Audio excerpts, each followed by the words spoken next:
Ito yung iba naming alaga. Yan.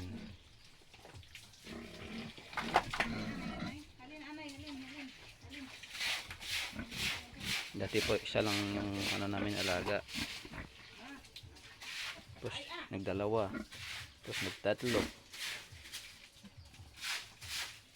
Ngayon po apat na yung alaga namin. Yan. Ito balak namin gawing inahin.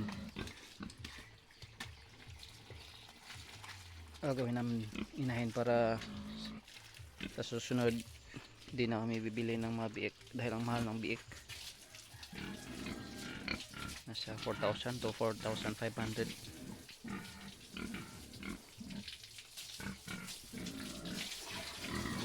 Ito nasa hindi na ito bababa ng 90 kilos.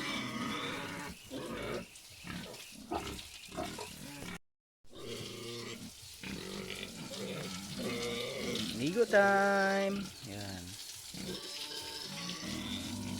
Ito na yung magiging content ng natin.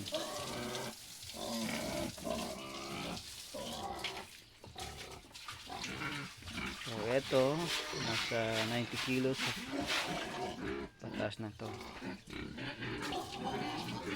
Medyo late yung paglaki, nasa 4 na buwan na dahil ang bagal kumain.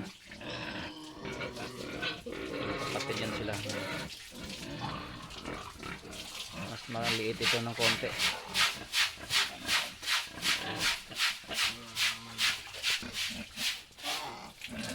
Mas bata ito.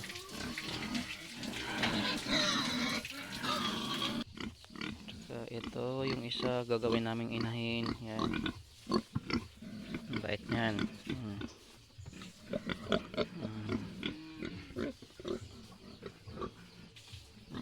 Binili namin ito dahil sa tiyahin namin, malaki na siya, mga nasa 36 kilos. Sabi ko parang magandang gawing inahin dahil buhay na buhay lahat ng mga ano niya, yung didi niya, para hindi na kami bibili ng biik ulit dahil sobrang mahal ng biik. Nasa 4,000 to 4,500. So mas maganda pag mayroon kang sariling inahin.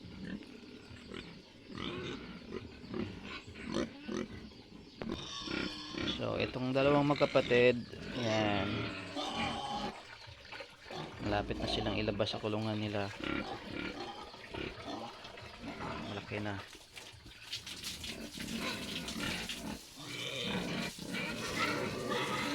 Mayroon tayong paparating na mga biik na naman, dalawa o tatlo siguro.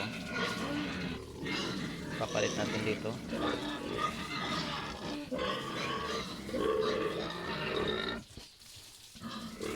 So update na lang po namin kayo sa sunod na video namin. Gutom na yung mga laga. Yan, kakain na sila. Mag-aalmusal na.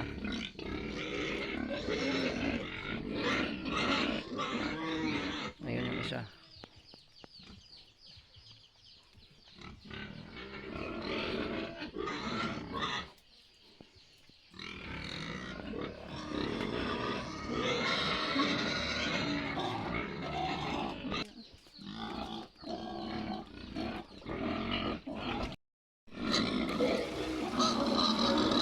Ayan, papakain na kami.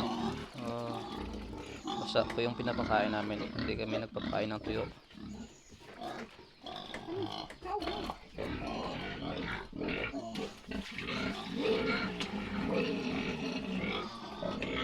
Nasanay po kasi kaming ano, yan yung pagpapakain namin.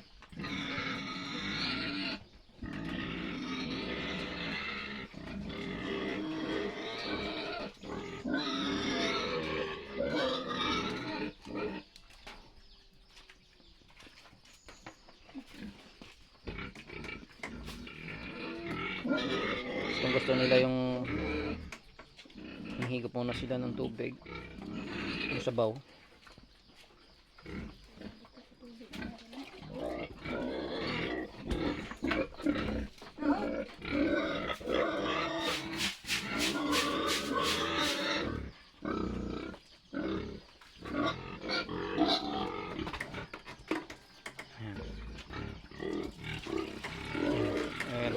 finisher na kami.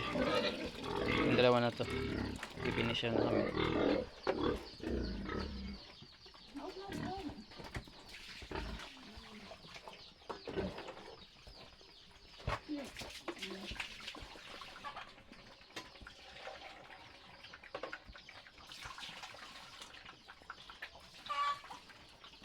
Ito siguro mga, ewan ko lang kung abutin ng 100 kilos yan.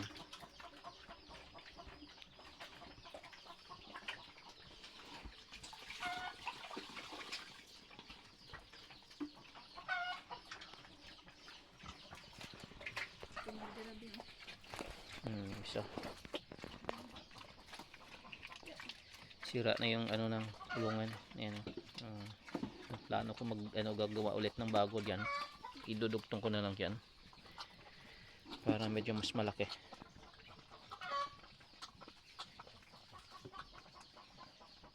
Pero plano naming magdagdag ulit. Saka mahirap kapag mayroon ng inahin, kailangan malaking space.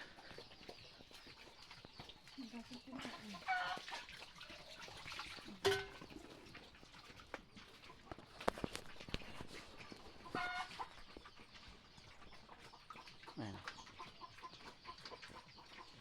Tansya ko dyan, hindi siya bababa ng 100 kilos dahil 4 na buwan na siya eh. Ang dating binenta namin noon nasa 4 na buwan din, nasa 130.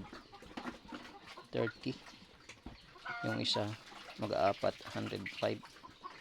So ito may git-4 na rin to, kaya lang mabagal yung paglaki nila dahil ang bagal kumain.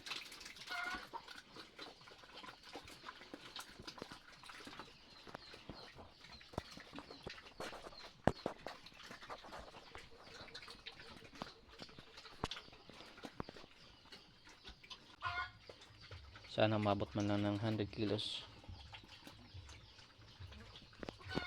para medyo makabawi naman. So ngayon yung presyohan ng baboy dito yung nasa 200, 205 to 210 per kilo.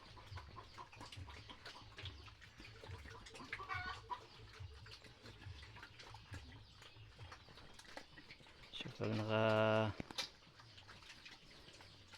100 kilos ka sa tag 200 lang, nasa 20,000 na rin.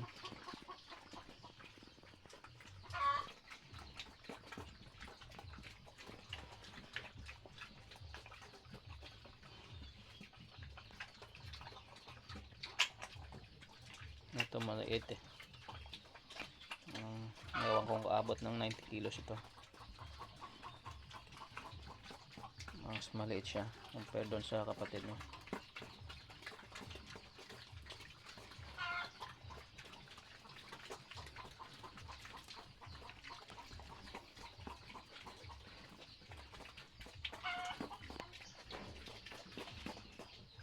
Ito 2 buwan.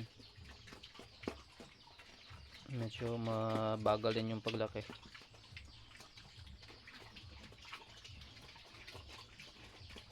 Lawak bulan niya kaya bagal gani.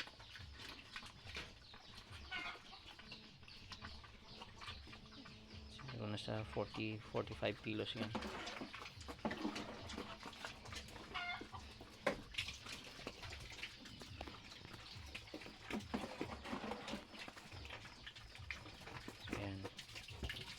Update po namin kayo sa sunod naming upload.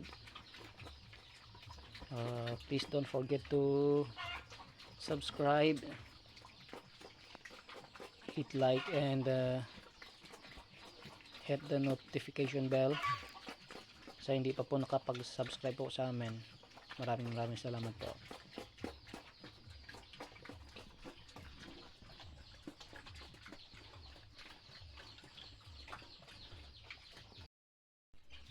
Yan. Hindi nakaubos ng pagkain niya. Ito naman mas matakaw. Ayan, simot yung pagkain. Kahit nakahiga yan, kumakain yan. Kaya kitang kita naman sa katawan niya.